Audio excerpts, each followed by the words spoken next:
I'm going to talk about the design principle CRAP, C-R-A-P. CRAP stands for contrast, repetition, alignment, and proximity. These four elements are design principles of web design. First of all, contrast. Think about the emphasis and balance on a web page. How does the user know what's important or what's not important on the page? Does everything on the page demand equal attention? Contrast creates interest and demands attention. It creates a focal point, drawing your focus to a certain part of the page. Contrast differentiates elements by emphasizing dominant elements and de-emphasizing more muted elements. The varying contrast of elements on the page creates a hierarchy on the page. Contrast directs your attention around the page with visual cues creating a visual flow.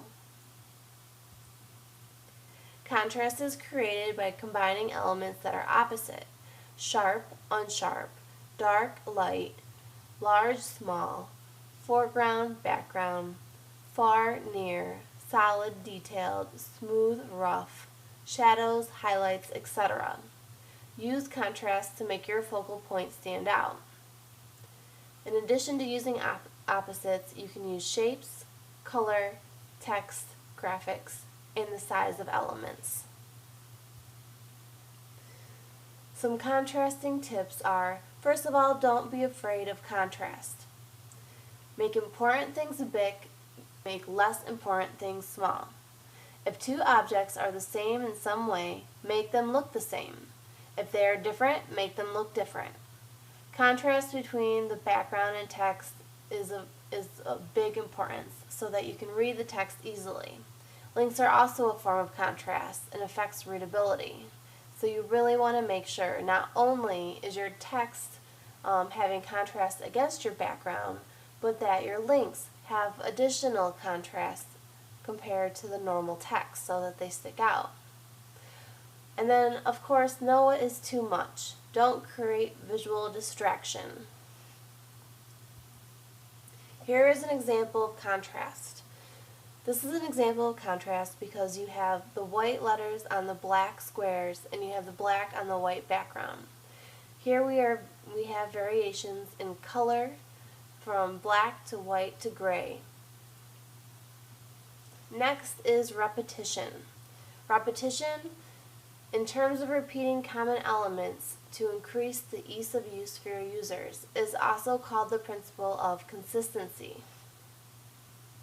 Repetition can be used on a single page or across a site to achieve different objectives. When using repetition with elements on a single page, you can create cohesiveness, interest, and visual cues to attract and direct the eye. It creates organization and unifies the elements on the page. Repeating branding or logos across the site can establish a consistent graphic identity and make the site distinct and memorable. Repeating elements like navigation and the location of common elements can help users learn how to use the site and make them feel comfortable with how it works. Users want to feel in control, and repeating functional elements makes them feel like they know what they are doing and where they are going on your site. Things to consistently do across your site include including a link back to home, creating a uniform color scheme with a limited color palette, and using a consistent template on each page. By repeating visual elements of the design on the screen and across the site, you are achieving repetition. You should repeat colors, illustrations, the layout, typography, navigation, and the logo and branding. Use a layout grid to align repetition elements on a page. The repetition will create both visual interest and organization. Once you establish a style, repeat it. Repetition isn't just for graphical elements or blocks of text. It's also for general styling. Establish a style for your text, headings, and other common elements, then repeat that style throughout the page and throughout the site. Think outside of the page and repeat elements site-wide. Think about function when picking elements to repeat. Repeating elements users commonly use by putting them in the same location across different pages will make it easier for users to learn how to use your site. Here is an example of repetition on a single page. You can see that this is the team of Electric Pulp. Now, although the pictures are varying, you could say that there are some contrast in them because they have varying alignment. The boxes behind and the names all provide repetition. You can see that a certain pattern was followed in terms of the text used for the name, the title, and the links. Even the pictures, although they are different, are all similar in style, all creating a visual repetition. Alignment. Alignment gives a clean, sophisticated, fresh look.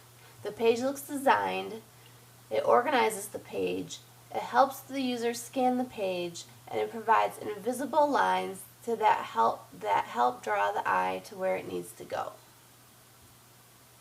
Every element should have some visual connection with another element on the screen. Nothing should be placed on the screen arbitrarily. Centered blocks are good. Centered text can be bad. Emphasize natural elements. Align vertically as well as horizontally. Indent text to reduce long, hard-to-read lines. Use a layout grid. Consider balance and symmetry. And remember the rule of thirds.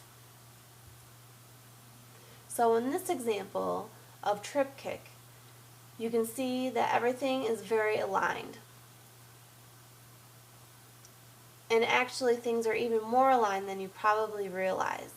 You probably see that there's everything lined here and everything aligned here.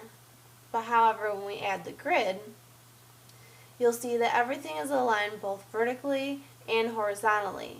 In fact, if you follow this line up right here, which lines up the images, lines up the text, lines up the corner of where this little indent is, lines up where the search box starts, and lines up where the text is, you really do realize how things are aligned throughout the page and not even just in the subsections where you think that they are. The alignment really does span all the way vertical and all the way horizontal, which provides a very organized site which is simplistic but looks well designed. Proximity. When items are close together, they form one visual unit rather than several separate units. It also helps organize information and reduce clutter. Here's how you do proximity. Group related elements together to symbolize their relationship with each other. Use white space to communicate elements are different. Pay attention to the space between objects, their position within the composition, and the distance between objects and the edges of the page. Some tips. Group common navigation. Headlines should be close to what they relate to. So for example, a headline, the author, and the story should all be in close proximity to each other. Separate stories should be farther apart. Also, you should reduce space between text and graphics that belong together. So, for example, if you have a caption for a picture, you should make sure that those are close to each other. And then, of course, use white space. Proximity has a lot in common with the white space design principle. And here is an example of proximity. You can see that the title is near the author's name and the date. It's also near the section that this was found in. On the right hand side, you can see that there is a list of links that are to other recommended websites. And of course, these are all grouped together.